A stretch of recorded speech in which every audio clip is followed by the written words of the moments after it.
excellent, how excellent is our God. Nobody higher, higher, nobody excellent, excellent, how excellent is our God. Hey YouTube, this is Sophia from Sassy Swag Designs, and I'm coming at you again with another video.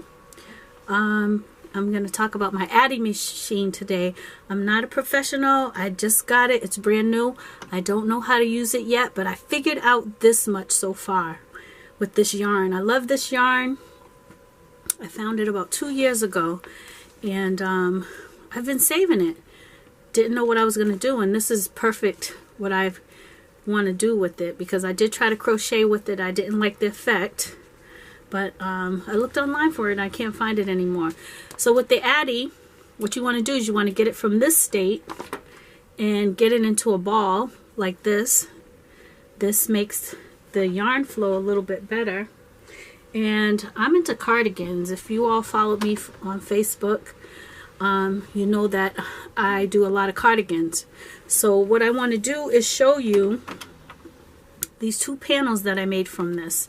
So now, out of trial and error, I'm trying to make another panel, and what I'm going to do is show you all what I was missing when I watched some videos on YouTube. I like sheepishly sharing. There's not a lot of videos out there, but sheepishly sharing, I think her name was Margaret, and Yay for Yarn. Oh, she's excellent. I love her so much. I love both of those ladies so much. I learned a lot from them. But let me show you this thing that I was missing, why I couldn't get the flow on my Addi. So the most important thing is to push your needle position into up, because I'm making flat panels, and I'm going to the first black needle, and I'm going let me start on this side, and right after the first black needle you want to sink this yarn under the white chin, right? Sink him down, and then the next one, that one, the first needle always has to be under the chin. The next one is to the back, the next one is behind, this one under the chin, and so on and so forth, all the way around.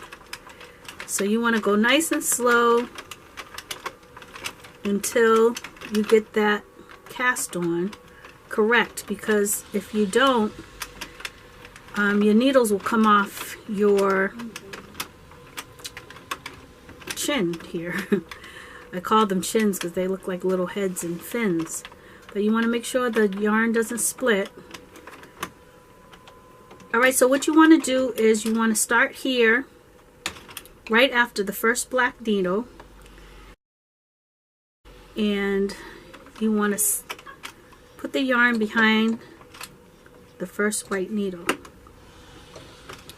You want to sink that one down, and you want to come behind the second, but you want to go in front of the third. And I kept having that problem, and whenever I would knit and I got far along, all my work would come off. And there are ways to fix drop stitches, but I'm not that fancy yet. I don't have that swag yet.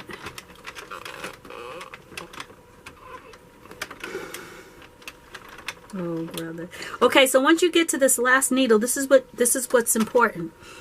Your thread or your yarn needs to be in front of this last white, and it also needs to be under the chin of the last black. Then you open up the carriage, the feed carriage for the yarn, and then you close it. It has to be so you're going under the chin, in the carriage, and you got to have tension, right? So you can hold it here just as if you were knitting with needles. So then you go back.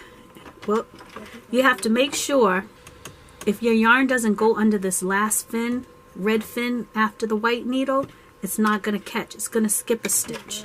So make sure it goes there, and when you're going back in the opposite direction, and watch this thread slide off. As it slides off, you got to give this a tug so it will tighten up. then you go back in the opposite direction. And once you get to this side, the same thing. Here's this important fin right before the black. Sink it down, let it go under, go back in the opposite direction, and watch this material as it slides off. As it slides off, pull it taut, and then go in the other direction.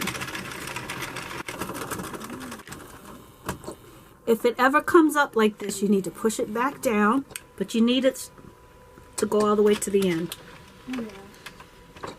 Remember, it needs to go under this last fin. If it doesn't, it's not going to catch. Let it come off the fin, and then you're on your way.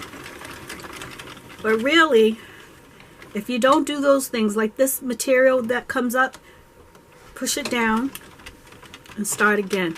Go in the other direction, let it come off of there, pull it tight, and go again. And I would really take my time when first starting out. Push this down.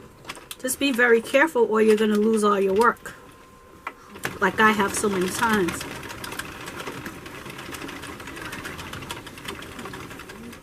So I'm on my way. I'll keep you guys posted.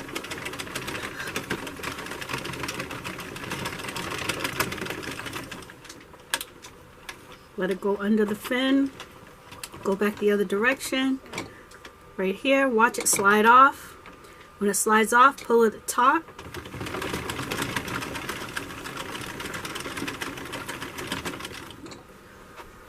Now you're off to the races. Go back in the other direction.